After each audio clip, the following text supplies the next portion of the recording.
This is my 2016 Razer Blade Pro round 2 video. I had purchased one a few weeks back and it had a screen issue, so I sent it back and got this new one. Ordered it on December 13th, shipped a few days later. This one actually came from Hong Kong. It was scheduled to be delivered on Tuesday, but they actually brought it to me Monday, which I really appreciated. So we're going to open this up and see how it is. Quick plug for the ZT-0452. Awesome knife. Always cut away from yourself.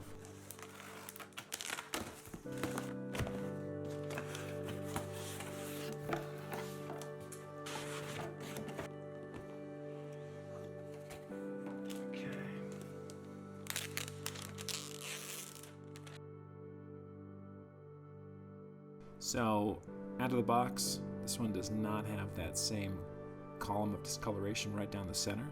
So, feeling super happy. Still a couple little columns off to the right, but that's not going to be a big deal. There's kind of a dirty screen effect. I don't know if these are the best screens, but we'll poke around and we'll get back here. So we'll go into MS Paint here, make the background gray. So if you saw my last video, hopefully you could see the columns that I was talking about. I'll make this a darker gray. And this one's way better. You can see over here to the right there's a couple little columns, but that's not a big deal. It's not right down the center, and if I change it to this blue color, the consistency overall is really pretty good.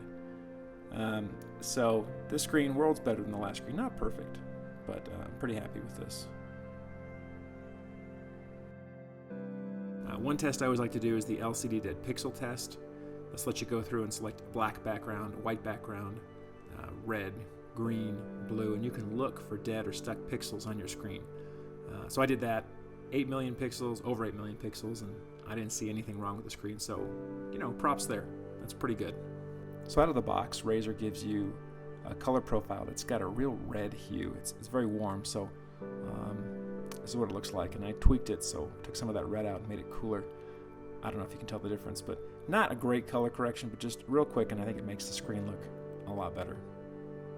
I really want to be fair to the screen, and when there's a 4K video on there, the color depth and the saturation is just amazing. It looks fantastic.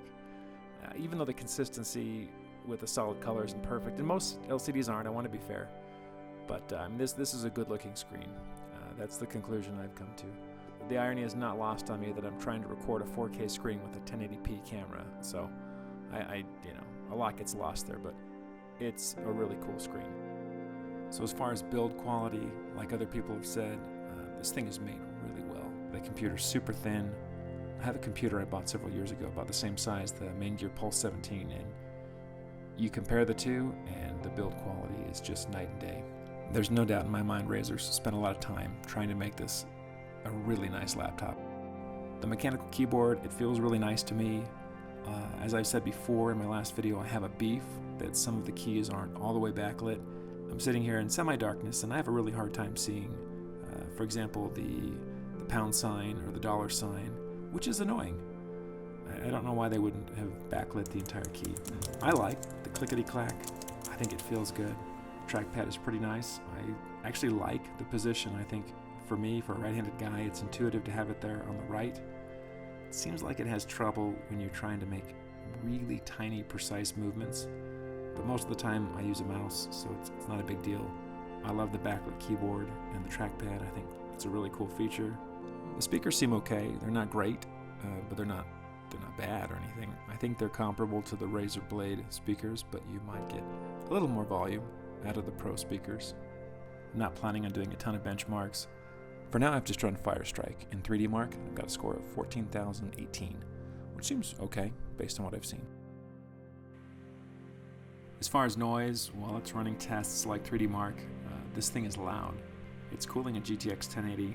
I don't know what people expect. I don't spend a ton of time playing games, so it's not going to be a big deal to me, but if you're a gamer, this is a loud laptop.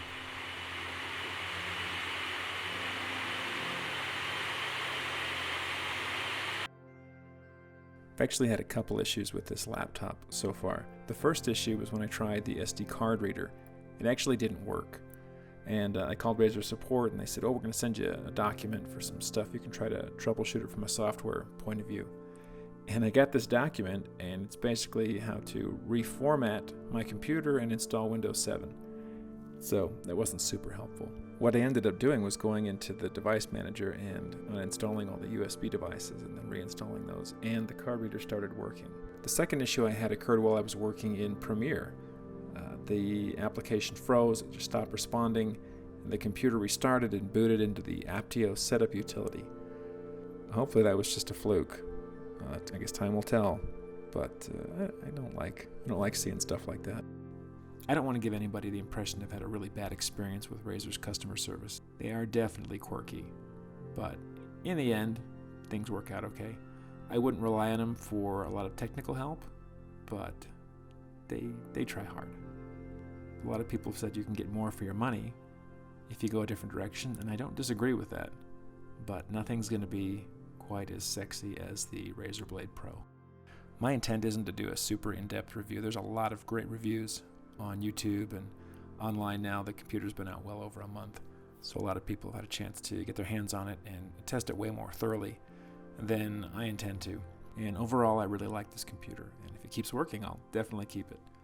And I've enjoyed working on it so far, despite the little hiccups that I've had. Well, that's it for this video.